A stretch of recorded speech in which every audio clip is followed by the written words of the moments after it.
Para mim é uma alegria estar com vocês.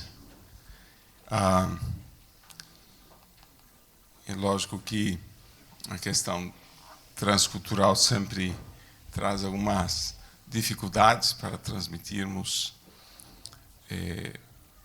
a mensagem, mas eu me conforto, principalmente com o autor do texto que vamos examinar hoje, em sua insistência em dividir o mundo em apenas duas raças, os que são de fora e os que são de dentro. O povo de Deus é apenas um povo, uma única raça, não é? E dependemos, para tanto, justamente daquilo que vamos examinar hoje. Eu quero fazer novamente a leitura, nós vamos ser privilegiados, eu vou fazer 2 vezes a leitura, já foi feita uma em uma versão, uma tradução da Bíblia. Eu vou ler o mesmo texto na nova versão internacional e depois vou ler para vocês uma paráfrase que eu preparei a partir do estudo do texto. A NVI, a nova versão internacional, traduz dessa forma o texto bíblico.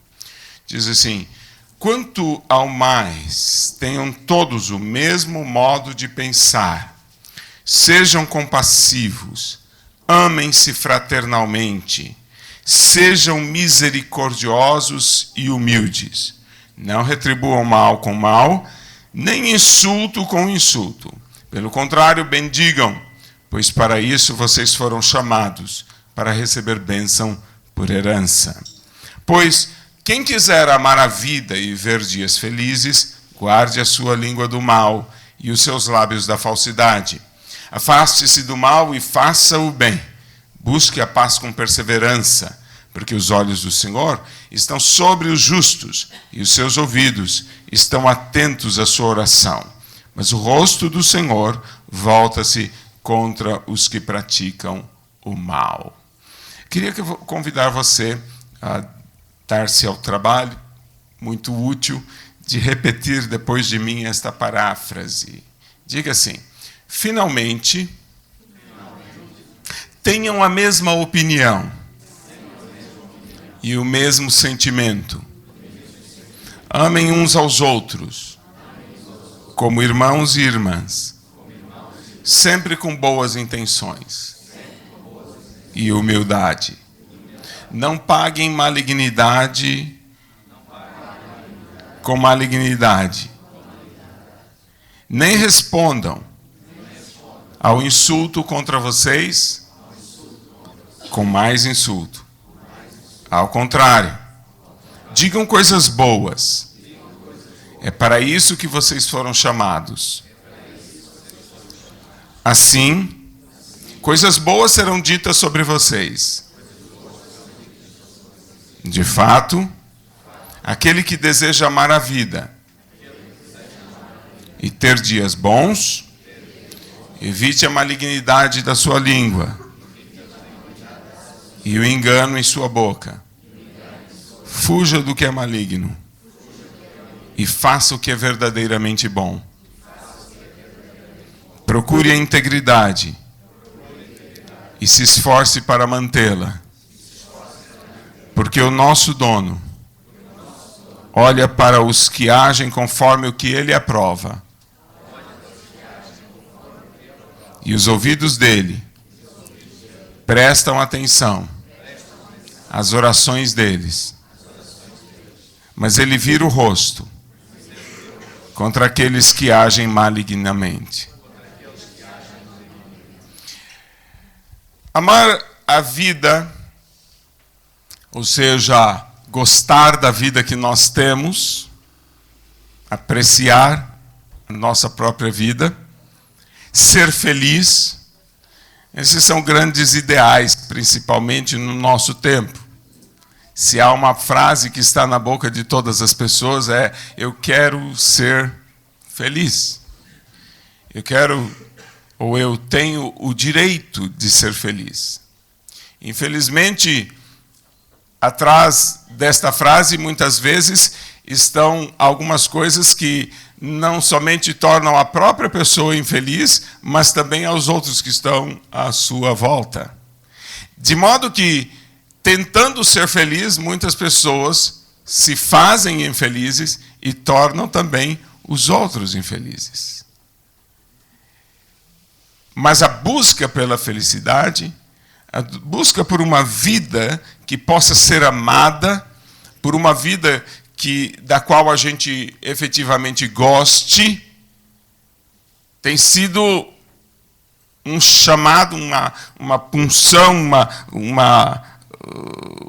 um pulso forte na vida da maioria das pessoas. E por causa disso, por essa busca constante, elas estão fazendo tudo o que estão. Estão buscando mudar de lugar, mudar de relacionamentos, mudar de atividades, fazer algo para conseguirem esta felicidade. O que esse texto nos diz em primeira mão é que talvez tanta busca pela felicidade seja a pior forma de encontrá-la. Uma busca tão desesperada para ser feliz, talvez seja a forma mais rápida de não ser feliz. O que esse texto está a dizer é que nós devemos buscar uma outra coisa e a felicidade virá como consequência. Há algo diferente que nós precisamos buscar e então a vida se tornará amorável, a vida se tornará desejável, a vida se tornará maravilhosa se nós fizermos isso. Então, meu convite a vocês para prestarmos atenção nesse texto é porque ele vai nos dizer o que nós devemos fazer para que nossa vida seja gostosa, nossa vida seja boa, agradável e que nós encontremos felicidade. Primeira carta de Pedro é um manual de cidadania dos forasteiros e peregrinos. Pedro insiste que nós estamos apenas de passagem por esse mundo e que nós não nos devemos considerar cidadãos desse mundo. Que aqui nós somos estrangeiros e peregrinos. E ele nos dá então um código, uma constituição, que é bastante subversiva. Contraria profundamente o direito romano, um dos mais complexos e admiráveis direitos de todos os tempos. E que aponta para um caminho bastante diferente daquele que se imaginava naquela sociedade tão organizada de que se devia viver. Assim, direito romano ignora os escravos. Mas Pedro diz, olha, vocês são responsáveis por obedecer ou desobedecer. E os trata como cidadãos. Direito romano fazia diferença entre o direito do homem e o direito da mulher. E o texto de Pedro diz, elas são herdeiras da mesma graça, do mesmo favor, elas têm o mesmo direito, se assim quiser. Então, uma carta preciosíssima. Uma carta escrita para os cidadãos do céu, espalhados pela Turquia, a atual Turquia. Uma carta que fala a cristãos que estão vivendo um contexto de pós-modernidade daquele tempo. A informação acelerada ao extremo. A tolerância no nível mais absoluto. As mais diversas religiões convivendo juntas. E a única coisa intolerável era o cristianismo. E por isso, perseguido. Por causa das suas posições, das suas posturas e pela terrível mania que os verdadeiros cristãos têm de tentar impor sua religião, o seu pensamento aos outros. E nesse contexto, os cristãos, com grandes dificuldades para enfrentar naquela sociedade, tanto econômicas como sociais, e principalmente por causa da sua fé, tinham dificultado a sua inclusão na sociedade e tinham dificultado também a sua vida por causa das perseguições. E nesse cenário é que esse texto é escrito.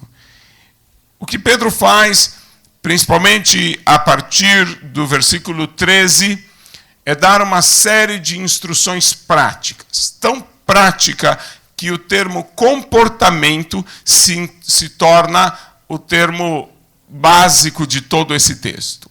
Pedro está a falar sobre o comportamento dos cristãos nesse mundo.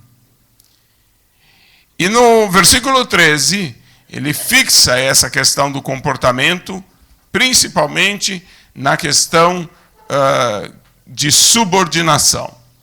Ele diz que é preciso estar subordinados a todas as instituições humanas e passa a enumerar o comportamento dos cristãos no relacionamento com o governo, primeiro, governo e sociedade, depois, num círculo mais íntimo, no relacionamento trabalhista, no trabalho, os patrões e tudo, e os servidores, servos, no relacionamento mais íntimo, a família, destacadamente marido e mulher, e depois, no núcleo, no relacionamento mais íntimo, mais próximo, mais intenso, a igreja.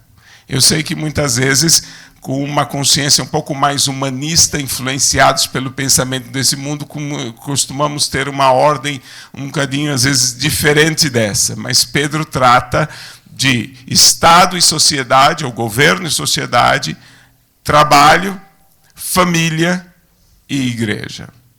Esse é o núcleo da vida dos estrangeiros e forasteiros. Ele começa essa sessão que nós estamos examinando, segundo a NVI, com quanto ou mais, ou finalmente, em outras traduções. Ou seja, ele vem tratando de vários aspectos, o comportamento dos crentes em várias instâncias, e agora ele finalmente fala da questão da igreja.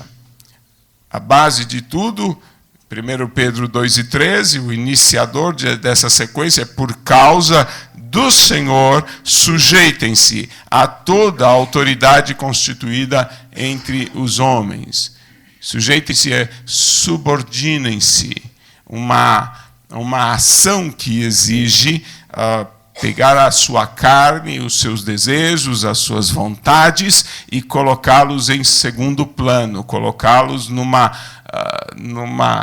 ordem de menor importância, para que as relações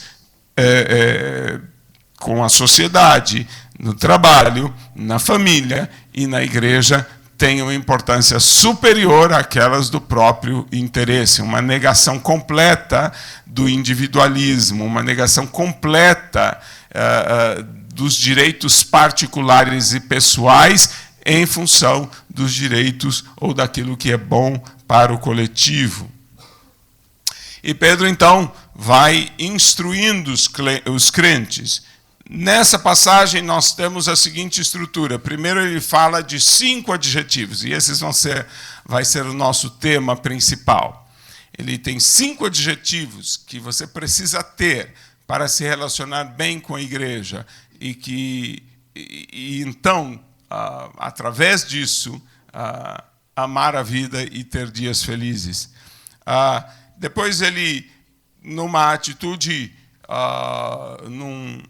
na intenção de demonstrar esses adjetivos, porque adjetivos são coisas muito internas, são aspectos da personalidade, da vida das pessoas. Mas como é que isso demonstra-se no dia a dia? Ele nos dá um discurso sobre falar bem dos outros, sobre abençoar. Abençoar, a palavra do original, é muito próxima de um termo que nós usamos bem na medida do grego, que é elogiar. Elogiar é falar coisas boas do outro. Então, a palavra que está aqui, que Pedro escreveu ali com a letrinha dele, ou com a mão do amanuense que o estivesse ajudando, do secretário, é elogiar, né? Eulogio. Então, essa ideia de falar bem do outro é a expressão externa do caráter que é requerido aqui. E, finalmente, ele faz uma longa citação do Salmo 34 para corroborar a ideia dele. Salmo 34, dos versículos 12 a 16, é o texto que ele cita. E ele cita esse texto principalmente para atrair o crente. Parece que os adjetivos que ele diz são um pouco difíceis de vivê-los. Essa coisa de estar sempre falando bem dos outros parece também uma coisa meio sacrificial, porque às vezes temos a impressão que há que se falar um pouquinho mal de alguém, não é? Olhar seus defeitos, né? Não podemos ficar sempre só elogiando. Então, não é fácil isso, o que ele propõe. Colocar nossos interesses em segundo plano para colocar os relacionamentos em primeiro plano. Então, ele quer oferecer algo para atrair você, para que você ponha em prática o que ele está a dizer. E o que ele oferece? Bom, quem quiser amar a vida e ver dias felizes, viver dias felizes, então tem que agir dessa forma, né? Ele usa o Salmo 34 como um atrativo para aquilo que ele está a nos ensinar. Dito isso, vamos olhar para esses 5 adjetivos. Creio que vocês entenderam a proposta. Ou seja, viver dias felizes, amar a vida, é uma consequência do viver no corpo de Cristo, do estar bem inserido nos relacionamentos da igreja. Ou seja, muitas pessoas tomam a vida na igreja como uma carga. Tenho que ir à igreja hoje. Pastor me pediu para assumir uma responsabilidade. Eu já tenho tanta coisa, mais essa. Pedro está a apresentar a vida na igreja como sua chance de gostar da vida e ter dias felizes. Então, na verdade, não é um gasto, é um investimento. Não é um trabalho, é um passeio. Não é?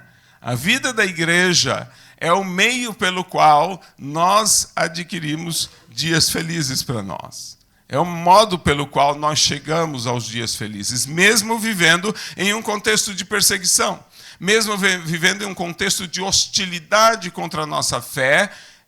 Dentro da igreja, nos relacionamentos, nós podemos amar a vida e achar dias felizes. Essa é a ideia dessa passagem. Mas para viver a vida da igreja, nós temos que ter algumas características, alguns adjetivos.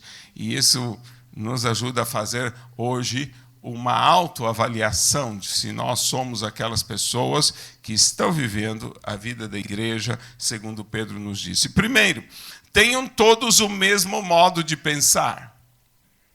Já se vê por que é preciso mesmo subordinar-se, por que é preciso sujeitar-se. Porque nós aprendemos todo momento que devemos ter nossa própria opinião. Em todo canto, a gente está a nos dizer que a gente tem que ter opinião própria. Que nós precisamos pensar por nós mesmos. E aqui ele está a dizer, tenham todos o mesmo modo de pensar, a mesma opinião. Literalmente, isso é bastante interessante, né? A palavra no original diz, tenham todos a mesma barriga.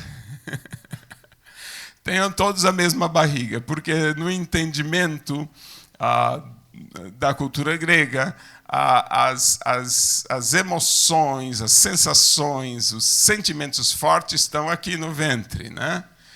Por causa dessa ideia de que quando a gente tem uma opinião forte, um sentimento forte, a gente sente um frio na barriga, um nó no estômago, um aperto no coração. Então, por causa disso, tenham todos a mesma barriga, né? Sintam sobre as coisas todos a mesma opinião. De que maneira é que eu posso ter a mesma opinião que o outro irmão? De que maneira é que eu posso ter o mesmo sentimento acerca de alguma coisa como o meu irmão? Eu preciso colocar minhas opiniões na segunda prateleira, subordinar, sujeitar porque essa é a razão de toda essa passagem, as minhas opiniões para colocar acima a opinião de todos. Esse é o primeiro adjetivo. Sejam todos, ou tenham todos, a mesma opinião. Não é? E quantas pessoas eu vou mudar de igreja? Por que vai mudar de igreja? Eu sei que aqui em Portugal não acontece isso, mas lá no Brasil as pessoas mudam muito de igreja. E elas mudam de igreja por quê? Porque não têm a mesma opinião. Mas isso é um absurdo. A Bíblia está mandando ter a mesma opinião. Não é? E tendo a mesma opinião é que eu posso amar a vida e ter dias felizes. Porque quando eu tenho opinião divergente, a vida se torna menos amável, menos amorável, e também os dias se tornam menos felizes. Não é? Então tenham todos a mesma opinião. Eu me lembro uma época que eu e minha esposa tínhamos a mesma opinião. Não é? É fácil ter a mesma opinião quando a gente está noivo e vamos escolher aí os móveis para casa. Então a gente diz assim, qual é o sofá que você quer? Aí o outro diz, eu quero aquele, porque você gostou daquele. Mas se você tem certeza, podíamos levar aquele, porque você gostou daquele. O que nós estamos a fazer? A subordinar a nossa opinião em favor de uma única opinião, da opinião coletiva. Esse é um adjetivo necessário para amar a vida e ver dias felizes. Não é? Segundo, sejam compassivos. Essa palavra é sympathos, que deu a ideia, o termo que nós usamos cotidianamente no português também, simpatia. Não é? A ideia de ter um mesmo sentimento, um mesmo sofrer, uma mesma intensidade emocional. Não é? Então a ideia, o conceito de simpatia é estar sincronizado aos sentimentos do outro. A palavra anterior tem mais ênfase na opinião, não é? O que eu sinto sobre algo, minha opinião. Essa palavra tem mais ênfase sobre o sentir e não sobre o objeto do sentimento. Ou seja, é preciso que nós tenhamos a mesma emoção. Tiago vai nos falar sobre isso dizendo, chorai com os que e alegrai-vos com o que se alegram. Essa ideia é uma ótima ideia. Obrigado. De chorarmos com os que choram e nos alegrarmos com os que se alegram. Então é preciso subordinarmos as nossas emoções. Seu irmão está triste. Mas para que eu vou ficar triste se eu estou alegre? Né? Tiago também diz, olha, transforme-se a vossa alegria em pranto. Ou seja, às vezes é preciso pegar as nossas próprias vontades, nossas próprias emoções, nosso próprio estado emocional e negá-lo, como Jesus disse. Se alguém quer ser meu discípulo, negue-se a si mesmo. É disso que estamos a falar. Negar o sentimento que eu tenho para que toda a igreja tenha o mesmo sentimento. Não é? Joana está a convidar vocês para um momento de alegria dela. Eu não sei se abrir um negócio é mais de alegria ou de temor, mas está a convidar vocês para sentirem a mesma coisa que ela. Vocês vão ou não? Depende. Isso depende do seu amar a vida e do seu ver dias felizes.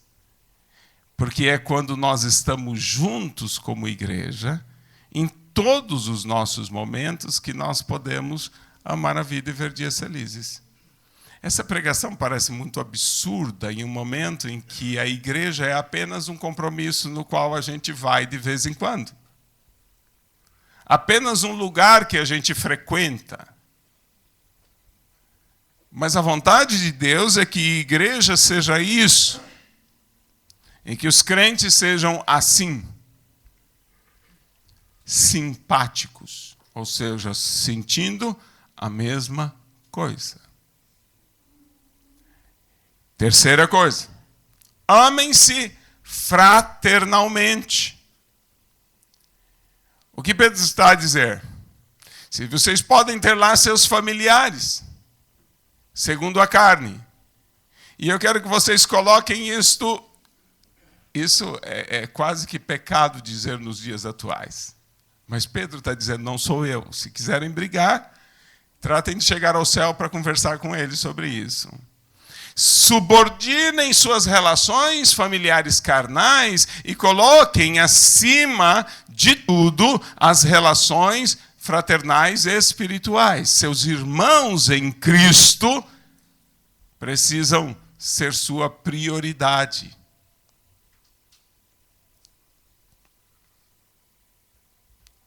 E Pedro trata de dizer para você o seguinte, bom, se não quiseres fazer isso, tudo bem, mas também não verás dias felizes e nem amarás a vida. Isso decida-se. Viver relacionamentos ricos, em que nós construímos um relacionamento com o irmão em Cristo muito mais profundo do que simplesmente dizer, irmão, senti saudade de ti essa semana. Sim, porque não falaste com ele, porque não foste à casa dele, porque não o convidaste à tua casa, porque não comeram junto, porque não partiram o pão junto, porque não oraram junto. Nós precisamos ir muito mais além nas nossas relações. Nós não estamos sabendo bem, no nosso século, na nossa realidade, o que é ser igreja. Nós estamos longe de sermos igreja. Nós precisamos mais disso.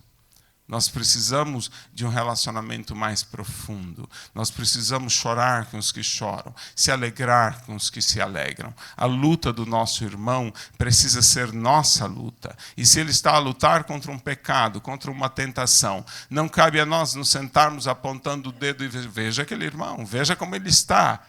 É preciso que, por mais difícil ou problemático que seja o momento de cada irmão, nós estejamos dispostos a andar junto com ele. Sermos igreja, efetivamente. Eu tenho a impressão que nossa carência de felicidade está em não estar, justamente em não estarmos absorvendo ou usando todos os recursos que Cristo nos deu para isso. Quarto, sejam misericordiosos. Né? Esse termo combina novamente aqui a barriga, os órgãos internos, com a ideia de bom. Então, agora ele não está mais a falar de uma aplicação, mas de uma natureza. Quer dizer, meu interior é bom, minhas emoções são boas. A gente pode traduzir isso por intenções, ou seja, o modo ou a minha expectativa, tudo aquilo que eu faço, tudo aquilo que eu realizo, tudo aquilo que eu digo a irmão, é com boas intenções. Eu me lembro uma vez que tive que aconselhar um casal, que a esposa leu um livro que é a importância de falar a verdade. E aí ela foi e marcou um horário com o marido e disse toda a verdade, né? Tudo que estava assim entalado, ela disse ao marido, né? E isso não foi bem. Eu tive que juntar os pedaços do casamento, né? E o que eu disse a ela assim, qual foi a sua intenção ao dizer a verdade? E ela disse a verdade mesmo. O marido ouviu poucas e boas. Mas qual foi sua intenção? A intenção não foi boa. Por isso o resultado foi ruim. A intenção era descontar a raiva, era magoar, era punir o marido pelas infelicidades que talvez eu tivesse causado a ela. Essa não era uma boa intenção. é preciso ver que as nossas intenções sejam boas. E então, nossa ação será boa. E, finalmente, humildes. Então, vocês viram, para ter boas intenções, eu preciso pegar aquelas intenções carnais, aquela vontade de dar o troco, pôr lá na prateleira de baixo, subordinar e colocar em cima boas intenções, segundo o Espírito Santo nos dá. Humildes. Aqui a palavra é duplamente, rebaixar duplamente, né? Porque a própria palavra já traz o conceito de ter uma opinião baixa. Não é? O apóstolo Paulo também falou muito sobre isso. Ninguém pense de si mais do que deve pensar. Não é? Ter uma opinião moderada sobre si próprio. Não se achar a cereja do bolo. Não é? Não se achar ali a cobertura, né? o top, né? De tudo. Mas se achar parte, se achar membro, se achar um cooperador no meio de todo um conjunto. Então, nós estamos a falar de 5 adjetivos necessários para que nós possamos viver a vida da igreja e, dessa forma, amar a vida e ter dias felizes. A primeira é subordinar nossas opiniões para que prevaleça a opinião comum. A segunda é subordinar os nossos sentimentos para que a gente tenha todos o mesmo sentimento. A terceira é subordinar as nossas relações pessoais, particulares, privadas, para privilegiarmos as relações do corpo de Cristo, os relacionamentos do corpo de Cristo. E, finalmente, subordinar as nossas intenções carnais para termos boas intenções uns para com os outros. E, finalmente, subordinar nossa soberba, nosso orgulho, nossa vaidade, para valorizarmos o corpo ao invés de um indivíduo. Irmãos, esse texto é bastante claro. Muito claro. A proposta é que nós sejamos uma igreja profundamente relacional. Uma igreja com fortes conexões, com fortes relações. Que não são apenas de cumprimentar aos domingos, mas que são colocar-se num segundo plano para colocar os irmãos, a igreja, em primeiro plano. Nós somos chamados a isso. Quem sabe deixarmos de perseguir a felicidade, deixarmos de perseguir o bem-estar pessoal, nos concentrarmos em ser igreja e aí recebermos a felicidade, recebermos uma vida melhor como consequência disso. Talvez o modo como estamos buscando nossa felicidade, através do individualismo, através do estreitamento das nossas ocupações e dos nossos interesses, a concentração na nossa vida particular, parece que, segundo a palavra de Deus, não é a melhor forma. A melhor forma é constituirmos e sermos parte de uma igreja sólida, o verdadeiro corpo de Cristo. Estarmos verdadeiramente interessados uns nos outros, nos completarmos no corpo de Cristo, de tal forma que cada um de nós seja verdadeiramente membro desse corpo e cuide do corpo e seja cuidado por ele. Aí está o que a Bíblia chama de a nossa felicidade, o nosso bem-estar. E como isso acontece? Temos que retornar ao versículo 13 Por causa do Senhor, sujeitem-se a toda autoridade constituída entre os homens. Isso acontece primeiro com sujeição, com subordinação. E eu volto a lembrar do que Jesus disse. Quer ser meu discípulo? Negue-se a si mesmo, tome a sua cruz e siga-me. Nós não podemos ter a expectativa de sermos discípulos de Cristo e continuarmos mantendo nossas opiniões, nossos sentimentos, nossos egoísmos, nossos egocentrismos. O cristianismo é um chamado à verdade de que nós não somos indivíduos, mas somos parte de um todo. Que não podemos viver por nós mesmos, independentes dos outros, mas que necessitamos estar profundamente relacionados e conectados aos outros, para termos saúde, para sermos saudáveis, para podermos amar a vida e ver dias felizes.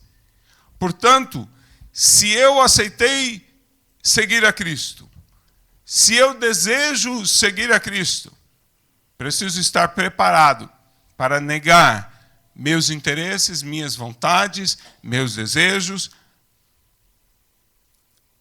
meus objetivos, meus planos, para viver aquilo que são os interesses, os planos, os objetivos do corpo de Cristo.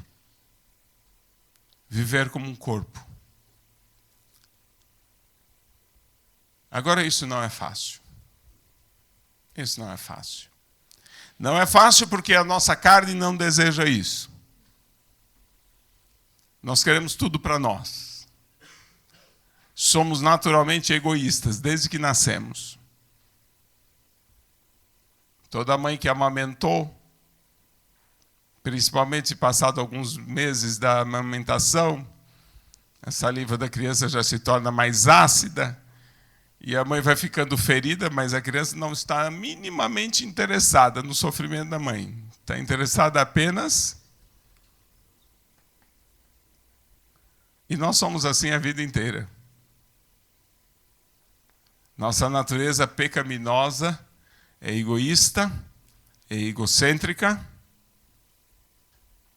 está focada apenas em si mesma.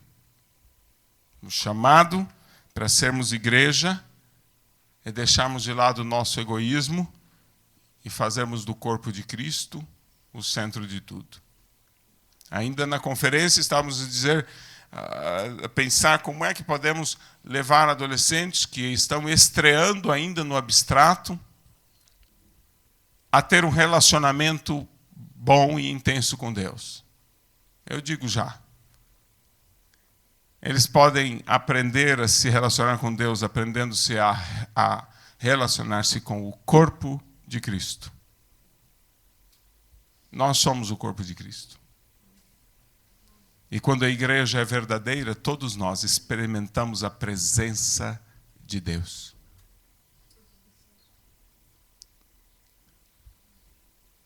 Como fazer então, se isso é tão difícil? E Pedro começa lá o versículo 13 dizendo, por causa do Senhor.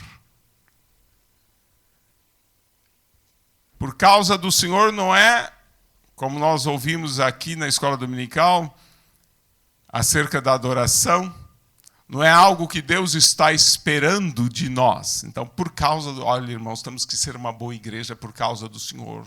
Ele está esperando isso de nós. Deus não está esperando nada de nós. Se eu tivesse fome e não falava para vocês, meu é todo o alimento que existe na terra. Então, não preciso falar para vocês. Por causa do Senhor significa que é Ele que realiza isso em nós. É o Espírito dEle, é o poder dEle. Se nós deixarmos, se nós nos entregarmos, se nós dissermos, Senhor, age na minha vida, Ele vai nos tornar verdadeira igreja. Ele vai nos dar esses adjetivos. Mas por causa do Senhor, é também trabalhado no texto como temor do Senhor. E temor do Senhor não é medo de ser castigado, porque aquele que teme não é perfeito, em amor, não conhece o amor perfeito de Deus. Temor do Senhor é aquele gostoso receio de desagradar a quem nós amamos. E quando nós temos esse temor, essa prudência, esse cuidado de agradar a Deus, nós seremos a igreja que Ele deseja. Uma igreja verdadeira. Uma igreja que verdadeiramente coloca as intenções particulares em segundo plano, subordina, secundariza, para colocar em primeiro plano o ser, o corpo de Cristo. Ao terminar essa mensagem, eu quero convidar você a reagir a esse texto. A primeira coisa é pensar em diminuir o poder da sua carne, do seu individualismo, dos seus interesses particulares. Compartilhe mais os seus planos. Pense no que é bom para a igreja. Pense no que é bom para os outros irmãos e não para si próprio. Valorize a igreja. Nosso pensamento muito errado do que é ser igreja nos faz pensar que vamos encontrar a igreja em qualquer lugar a que formos. Igreja não é isso. Igreja não é um templo. A igreja são os laços e a comunhão que você tem um com o outro. Eu sempre digo aos meus dedos, olha, não vá fazer igual os crentes de hoje em dia. Querer sair da minha mão para ir para a mão do outro. Você pertence a esse corpo. Até agora eles estão entendendo isso. Nenhum resolveu pedir uma... Algumas igrejas têm um sistema de cartas de recomendação para... Nenhum pediu ainda. Estão resolvidos a ficarem aqui porque são membros desse corpo. Nós precisamos de desenvolver laços inalienáveis, indestrutíveis. Nós precisamos ser o corpo de Cristo, estarmos juntos, fazermos a vontade de Deus. Precisamos mais temor do Senhor, nossa causa e motivação. Precisamos pensar mais em como agradar a Deus do que em como agradar a nós mesmos. Precisamos colocar a vontade de Deus acima da nossa vontade. Precisamos dividir com os outros as nossas opiniões, os nossos sentimentos, as nossas intenções e humildade. Lembrando que isso é feito abençoando os outros, dizendo coisas boas sobre os outros, admirando os outros, valorizando os outros. Eu não vou pedir para você fazer isso. Eu não vou tentar, como a gente costuma dizer, forçar a barra. Mas eu queria tanto que você pudesse espontaneamente, no seu dia a dia, não hoje, olhar para a pessoa que está ao seu lado e ter uma lista de coisas boas que você aprecia nela, que você admira e que você não deseja perder por nada desse mundo. Pensando na igreja como família, ainda adolescente eu li um livro, nem lembro mais que livro era, e conta o pastor que o marido chegou na igreja e disse, eu quero me divorciar.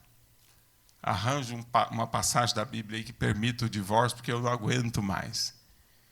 E aquele pastor, com muita paciência, ouviu o marido e tal, e disse, mas sua esposa não tem nada de bom? Disse, não, não tem nada de bom. Disse, nada de bom, nada. Nenhuma coisa de bom. Com muito custo, mas muito custo, descobriu uma única coisa de bom que a mulher tinha. Ele disse, eu quero que você vá para casa e agradeça a Deus por essa única coisa boa que ela tem. É o que o texto chama de elogiar. Agradeça a Deus, e que é traduzido como abençoar. Abençoe sua esposa, elogie sua esposa diante de Deus por essa única coisa boa. e depois de 15 dias você volta. Se ainda quiser se divorciar, vamos ver o que vamos fazer. Ele disse que deu 15 dias, o homem não voltou. Deu 20 dias, o homem não voltou. E então, finalmente, lá um mês depois ele voltou. E disse, então, o que passa? Não, nós estávamos em lua de mel. É porque eu comecei a agradecer a Deus e louvar minha esposa diante de Deus por uma qualidade. E depois descobri mais outra, e mais outra, e mais outra. E agora não quero deixá-la por nada desse mundo. Esses 5 adjetivos, eles se traduzem externamente em ter boas coisas para dizer dos outros. E Pedro diz que se nós fizermos isso, Deus terá boas coisas para dizer a nosso respeito. Ou, é possível também essa interpretação do texto, que as pessoas outras terão boas coisas para dizer de nós diante de Deus. Nós fomos chamados para isso. Para que outras pessoas possam dizer, ou Deus possa dizer boas coisas a nosso respeito. Mas nós conseguimos isso quando nós temos boas coisas para dizer sobre os outros. Pense por um minuto, se a pessoa olhe assim, de canto de olho, disfarçadamente, para quem está ao seu lado. Você teria 10 coisas muito boas para dizer para a pessoa, sobre a pessoa que está do seu lado. Coisas que você não gostaria de perder nunca. Coisas que você jamais gostaria de perder. Coisas que nem por todo o dinheiro do mundo, nem se lhe oferecessem um emprego na Petrobras.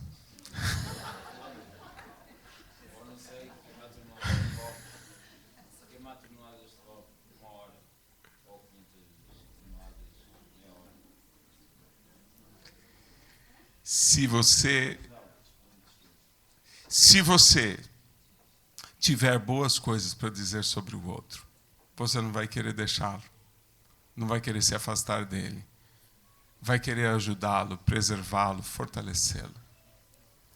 E, finalmente, essa é uma boa maneira de crescer a igreja, de multiplicar o reino de Deus. Porque qualquer pessoa nesse mundo gostaria muito de estar em um lugar onde as pessoas são verdadeiramente o corpo de Cristo, onde elas se amam genuinamente, se valorizam genuinamente. Amém. Nós vamos fazer uma oração agora, está projetada.